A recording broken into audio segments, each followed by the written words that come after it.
Selanjutnya mari kita dengarkan paparan dari Menteri Kebudayaan kita. Kami persilahkan kepada ya, Bismillahirrahmanirrahim. Assalamualaikum warahmatullahi wabarakatuh. Selamat pagi, salam sejahtera, Om Swastiastu, Namo Buddhaya, Rahayu. Yang saya hormati Ibu Hatifah Saifudian dan pimpinan Komisi 10, para anggota Komisi 10, sebagian besar rekan-rekan yang saya kenal dengan baik, dan ini baru pertama kali berada di meja yang agak berseberangan.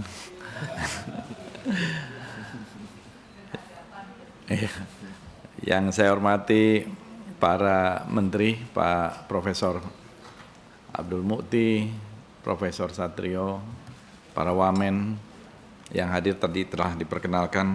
Untuk mempersingkat waktu, saya ingin menyampaikan beberapa hal dalam konteks rapat kerja ini untuk menggambarkan, karena ini adalah satu kementerian baru, maka tentu saja perlu banyak juga perubahan-perubahan terkait dengan struktur organisasi, tata kelola, dan hal-hal lain.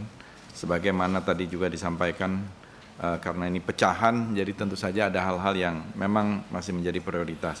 Saya ingin mulai dulu, pimpinan, dengan landasan yang ada, yaitu Undang-Undang Dasar 1945, Pasal 28C, hak pengembangan diri melalui pemenuhan kebutuhan dasar memperoleh manfaat seni dan budaya.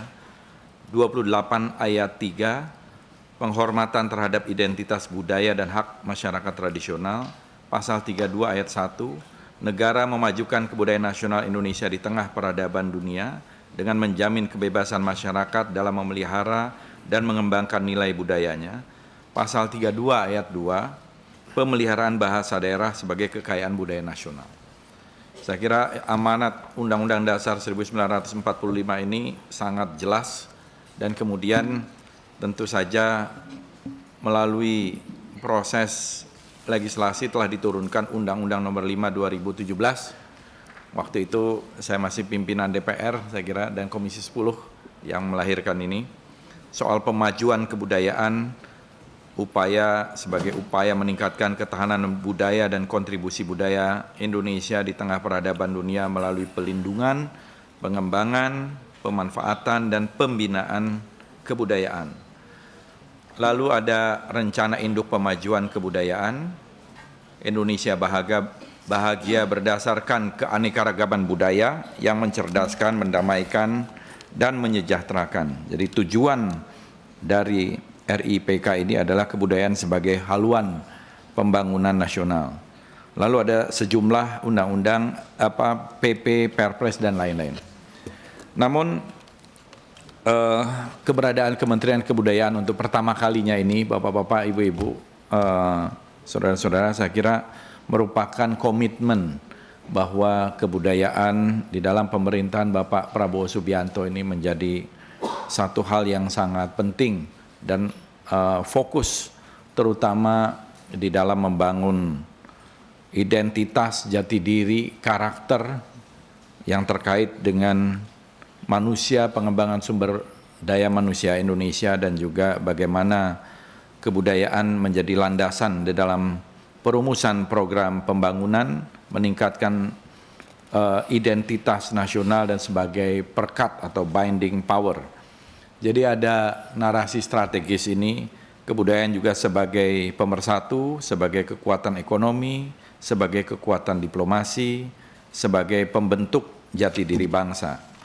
Dan 4 pilar kebudayaan ini yang saya kira kita coba rumuskan, bisa digambarkan di dalam slide berikutnya, yaitu kebudayaan yang mengikat keindonesiaan, internalisasi nilai di dalam pendidikan, ekonomi budaya dalam bentuk produk, ekspresi budaya, dan juga industri inovasi di dalamnya, film, musik, digital media, media-media baru, video game, animasi, seni pertunjukan, seni visual, dan lain-lain, dan juga budaya sebagai soft power untuk meningkatkan citra dan pengaruh Indonesia di tataran global.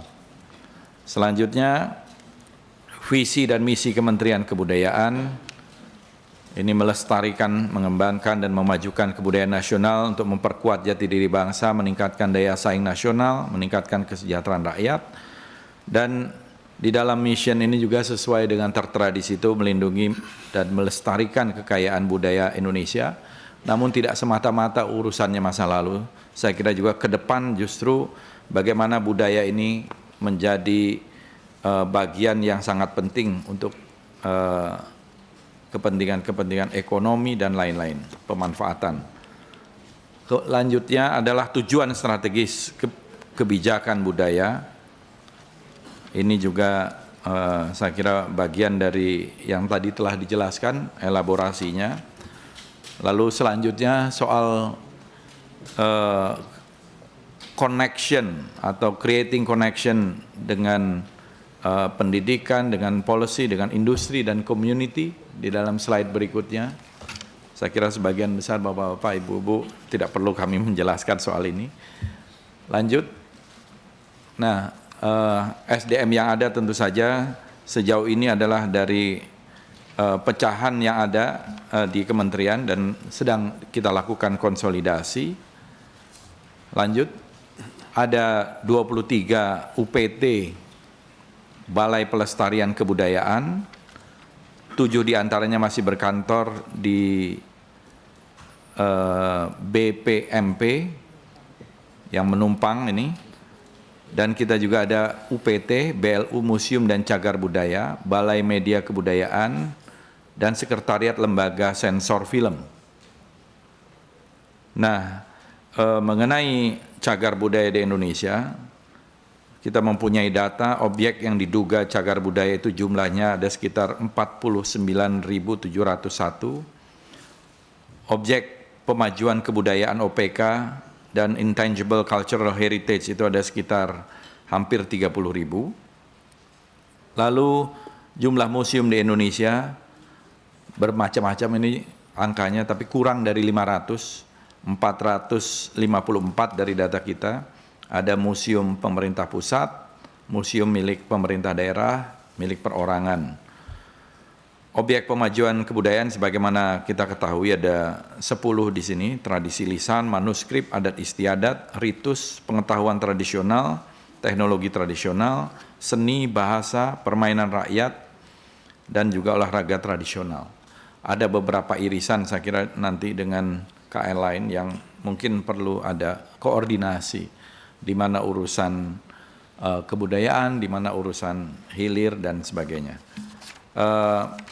Kita berharap juga mungkin kita selesaikan dulu. Selanjutnya terkait dengan kebijakan Kementerian Kebudayaan. Nah, di sini kita ingin ada pendekatan yang holistik melalui beberapa pilar utama, pelindungan kebudayaan dan tradisi, perumusan dan pelaksanaan kebijakan di bidang pelindungan kebudayaan dan tradisi, lalu diplomasi dan promosi kebudayaan, ini menjalankan kebijakan diplomasi budaya untuk memperkenalkan keunikan budaya Indonesia, kekayaan budaya Indonesia, dan meningkatkan citra Indonesia di kancah internasional, lalu pengembangan, pemanfaatan, dan pembinaan kebudayaan. Ini menyelaraskan kebijakan dengan tren budaya modern seperti budaya digital, industri budaya yang memicu pertumbuhan ekonomi budaya. Dan ini tentu saja saya kira menunggu dari Perpres yang akan segera kita terima, terutama terkait dengan nomenklatur dan struktur organisasi di Ditjenan. Tapi kurang lebih kemungkinan gambarannya akan seperti ini. Kita akan ada 3 eselon 1 yang terkait dengan Dirjen ini. Saya kira akan seperti ini porsinya: pelindungan kebudayaan dan tradisi, diplomasi, promosi dan kebudayaan, pengembangan dan pemanfaatan dan pembinaan kebudayaan. Kira-kira inilah yang kita tunggu resminya dari Perpres tersebut. Selanjutnya tentu saja ada program prioritas Kementerian Kebudayaan yang memang tidak ada satu diksi 100 hari gitu ya, menurut garis dari pemerintah, karena memang harus dilakukan, ada yang jangka pendek, menengah maupun panjang dalam konteks 5 tahun ini. Namun ini adalah beberapa program yang mencerminkan pilar kebijakan itu. Warisan budaya dunia, program ini berfokus pada konservasi situs warisan budaya, pengakuan UNESCO dan advokasi internasional. Memang kita ingin meningkatkan pengakuan UNESCO atau registrasi di UNESCO ini lebih banyak lagi. Tahun ini bulan Desember rencananya ada 3 yang diajukan itu, Reok Ponorogo, kemudian Kebaya, dan juga Kolintang dari Sulawesi Utara ya. Nah, tetapi kita ingin mencoba melobi kepada UNESCO karena sebetulnya intangible cultural heritage kita ini banyak. Sekarang ini baru 13 yang mendapatkan pengakuan itu. Namun di negara-negara lain sebenarnya jumlahnya cukup banyak lebih dari itu. Jadi kita berharap proses yang sudah ada dilakukan dari bawah, dari kabupaten, kota, kemudian ke provinsi dan tingkat nasional, di dalam registrasi kita yang masuk di dalam intangible cultural heritage atau warisan budaya tak benda gitulah istilahnya dalam bahasa Indonesia, itu ada sekitar 2.000-an. Nah, sekarang kita baru terdaftar di UNESCO itu sekitar 13-an. Dan ini yang saya kira ingin kita tingkatkan, bagaimana kehadiran dari warisan budaya dunia kita yang begitu kaya, dan memang kekayaan budaya kita ini saya kira tidak ada bandingannya di dunia lain, di negara-negara lain. Ini yang ingin kita optimalkan. Kemudian revitalisasi tradisi lokal, melestarikan seni, bahasa, kearifan lokal yang mulai memudar dan melibatkan komunitas lokal dalam kegiatan pelestarian. Tentu dalam hal ini juga saya kira kita perlu dukungan dari Komisi 10 dan rekan-rekan karena semua stakeholder harus terlibat. Budaya digital dan ekonomi budaya, yaitu bagaimana mengembangkan platform digital dalam karya budaya seperti film, animasi, video game untuk mendukung promosi budaya dan mempercepat pertumbuhan industri berbasis budaya. Saya kira di sini nanti ada irisan juga dengan mungkin KL lain, tetapi dalam persoalan konten budaya dan di hulu saya kira kita sangat berkepentingan bagaimana kita mempromosikan budaya Indonesia di tengah dunia. Kemudian diplomasi dan promosi kebudayaan, menjalin kerjasama internasional melalui berbagai event, festival budaya, pameran, pertukaran budaya, gagasan Rumah Budaya Indonesia yang sebenarnya sudah lama juga hadir, kita harapkan bisa kita realisasikan. Media sosial untuk memperkenalkan budaya Indonesia baik ke dalam negeri maupun ke dunia internasional, saya kira itu sangat penting. Ada beberapa hal yang dalam beberapa hari ini kita coba untuk pikirkan dan memang banyak program yang sedang juga dijalankan, baik kita di dalam BLU MCB itu, Museum dan Cagar Budaya itu kan ada 18 museum dan 32 cagar budaya, termasuk di dalamnya juga ada Candi Borobudur, Candi Prambanan, dan lain-lain. Nah, selanjutnya ini saya kira adalah ya beberapa contoh hal yang saya kira bisa dalam waktu dekat bisa terus dilakukan.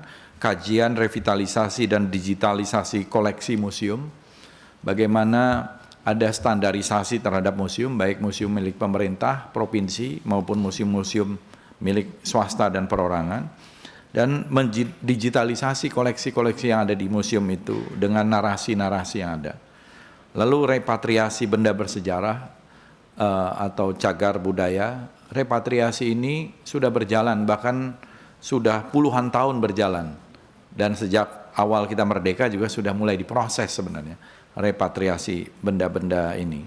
Dan terus di dalam proses itu kita menerima artefak dan benda-benda bersejarah yang dulu diambil oleh kolonial baik itu Belanda, Inggris, Prancis juga pernah menjajah kita ya, Netherlands, France, Indies itu ketika zaman Napoleon Daendels, kemudian juga Jepang dan lain-lain.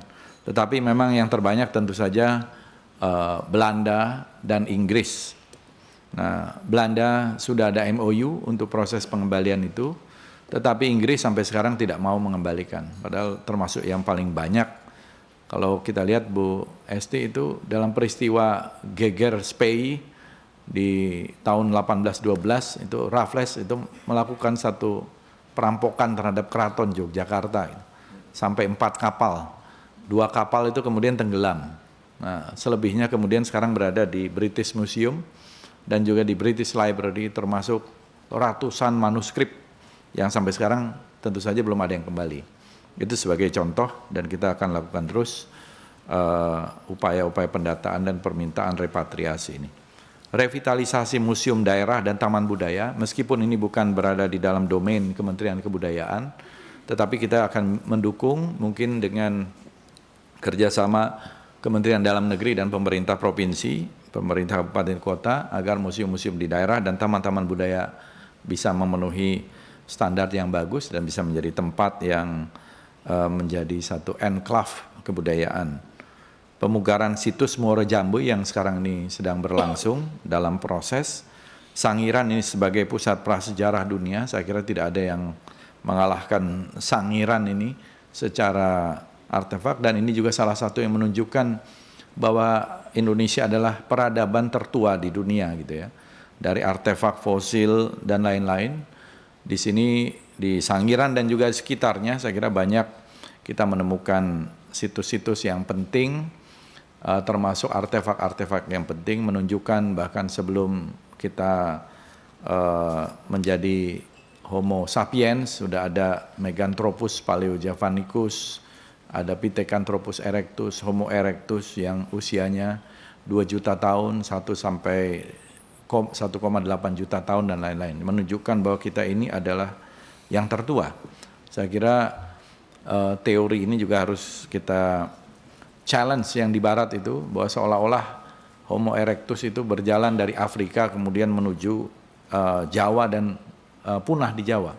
Mungkin justru sebaliknya, dari Jawa kemudian ke utara ke Afrika gitu ya.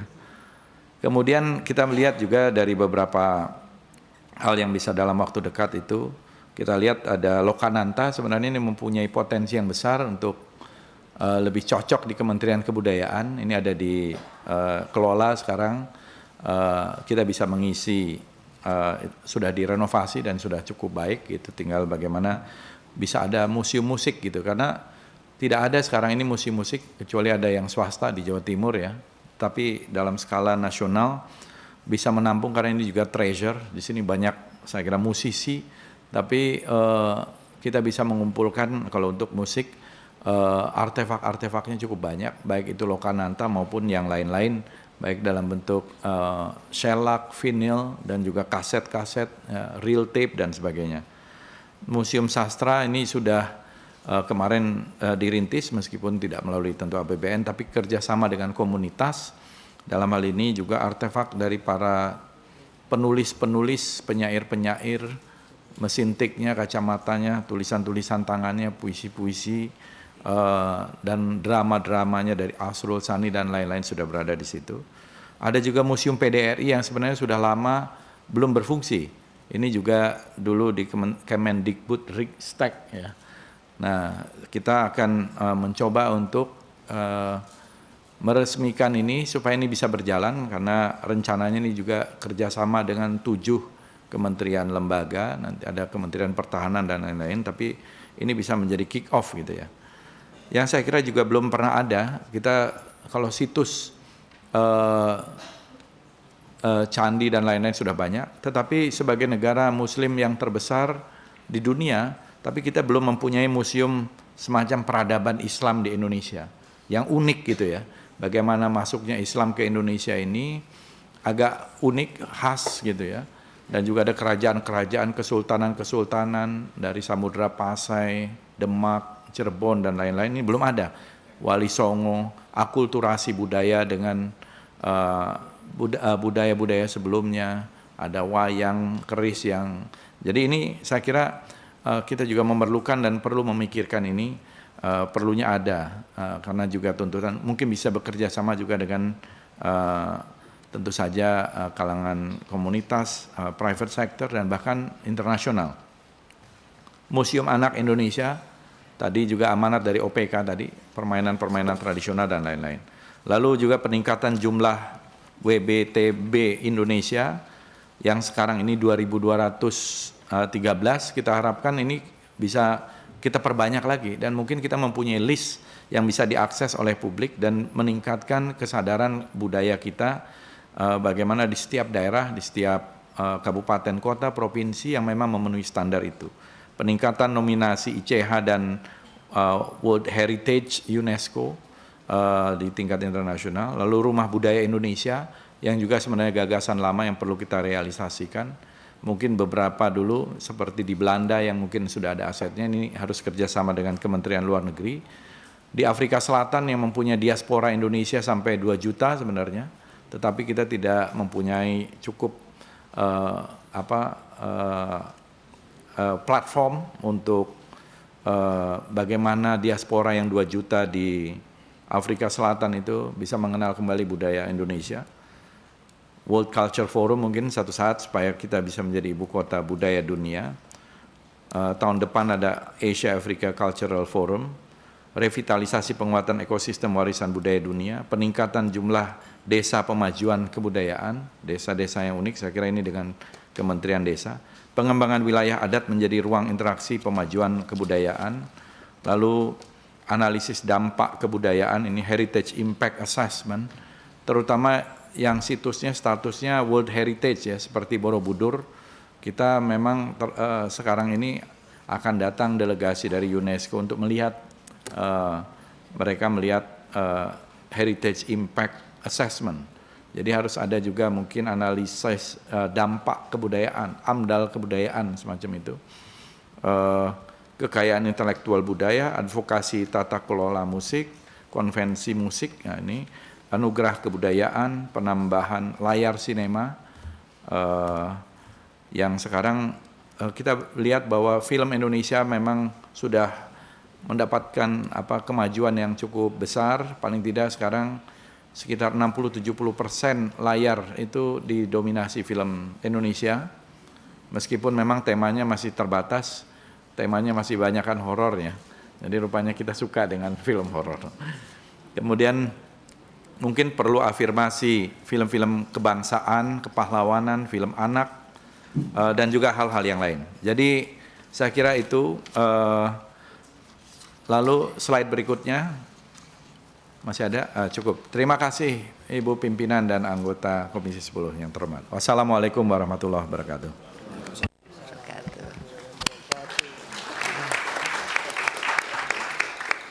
Ini untuk teman-teman, khususnya para pelaku seni, kelihatan sekali bahwa pilar kebudayaan kita ke depan bukan hanya pendidikan salah satunya, tapi juga ekonomi.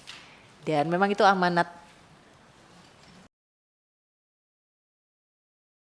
Saat menangkap, mengumpulkan, dan mengolah peristiwa, secara paksa oleh penyidik, kami kerahkan upaya terbaik. Ketika menyampaikan berita serta informasi, kami tak sekadar menyapa. Ada referensi, aspirasi, juga inspirasi yang menjadi misi. Sapa Indonesia di Kompas TV. Independen, terpercaya.